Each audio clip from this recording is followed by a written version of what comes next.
আল্লাহ পাক রব্বুল আলামিন পবিত্র কালামে পাকের মধ্যে মানুষ সৃষ্টির ব্যাপারে আলোচনা করেছেন। এক নম্বরে আমার আল্লাহ তাআলা কোরআনুল কারীমে আয়াত নাজিল করে জানায় দিলেন, ওয়ালাকাদ খালাকনাল ইনসানা মিন সুলালাতিন মিন তিন।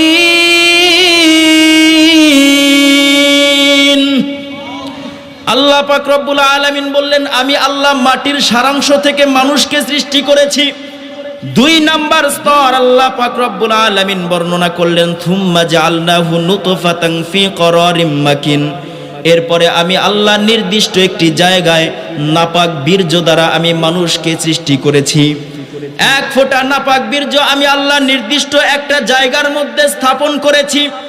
তিন নম্বরে আল্লাহ পাক রব্বুল আলামিন বললেন, সুম্মা খলাকনান নুতফাতা আলাকা। এরপরে আমি আল্লাহ রব্বুল আলামিন ওই বীর্যটাকে জমাট রক্তে পরিণত করেছি। চার নম্বরে আল্লাহ রব্বুল আলামিন বললেন, ফাখলাকনাল আলাকাতা মুদগা। আমি আল্লাহ রব্বুল আলামিন ওই জমাট রক্তকে একটা গোস্তের টুকরায় পরিণত করেছি। পাঁচ নম্বরে আল্লাহ পাক রব্বুল আলামিন বলছেন, ফাখলাকনাল মুদগাতা ইযামা।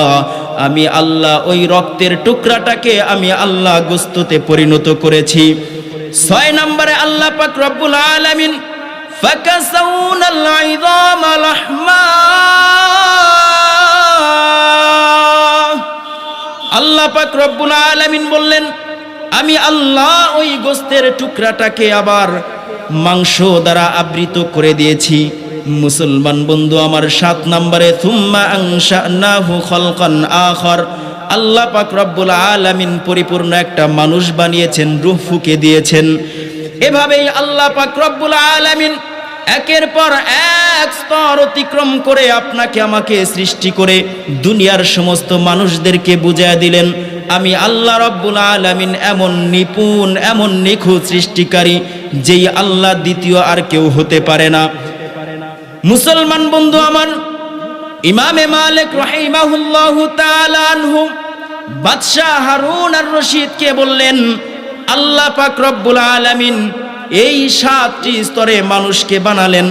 এই 7টি স্তরে মানুষকে বানিয়ে দুনিয়ার মানুষের সামনে দৃষ্টান্ত দিয়ে গেলেন, যিনি এত নিপুণভাবে নিখুঁতভাবে সৃষ্টি করেছেন তিনি হলেন আসমান জমিনের রব আমার আল্লাহ। চিল্লায় কোন সুবহানাল্লাহ। আল্লাহ পাক রব্বুল আলামিন 7টি স্তরের মাধ্যমে আপনাকে আমাকে সৃষ্টি করেছেন। এক নাম্বার হলো মাটির সারাংশ থেকে আল্লাহ আপনাকে সৃষ্টি করেছেন। 2 নাম্বার বীর্য, 3 নাম্বার জমাট রক্ত, 4 নাম্বারে মাংসপিণ্ড। এরপরে আল্লাহ 5 নাম্বারে অস্থি সৃষ্টি করেছেন, পিঞ্জর সৃষ্টি করেছেন, হাড় সৃষ্টি করেছেন।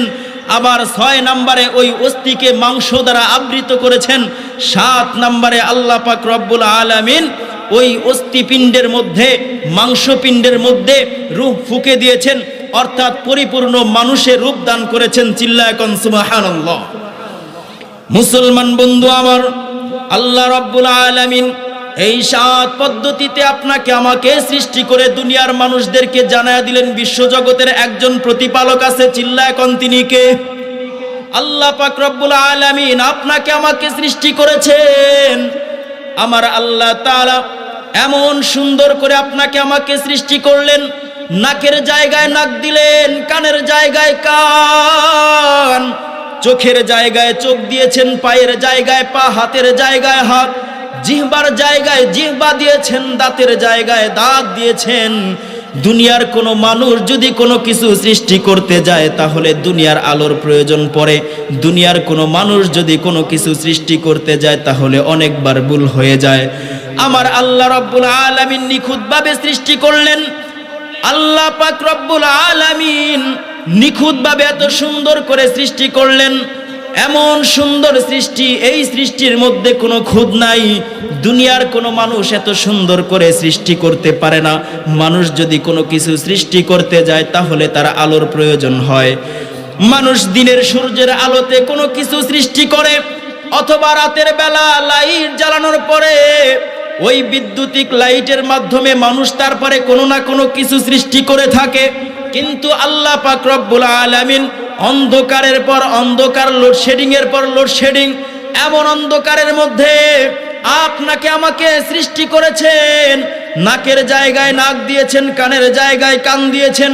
আল্লাহ পাক রব্বুল আলামিন এত নিপুণভাবে সৃষ্টি করলেন, যেই সৃষ্টির দৃষ্টান্ত দুনিয়ার কোনো মানুষ দেখাইতে পারে নাই, পারবেও না। এত কিছু সৃষ্টি করার পরে আল্লাহ বুঝাইয়া দিলেন এই পৃথিবীর মধ্যে একজন স্রষ্টা আছে, তিনি হলেন আল্লাহ। মুসলমান বন্ধু আমার, আল্লাহ পাক রব্বুল আলামিন জানায়া দিচ্ছেন কয়টা অন্ধকারের মধ্যে আমি আল্লাহ মানুষদেরকে বানাইলাম। আল্লাহ পাক রব্বুল আলামিন বলেন, ইয়াখলুকুকুম ফি বুতুনি উম্মাহাতিকুম খালকাম মিন বাদি খালকিন ফি যুলুমাতিন সালাস।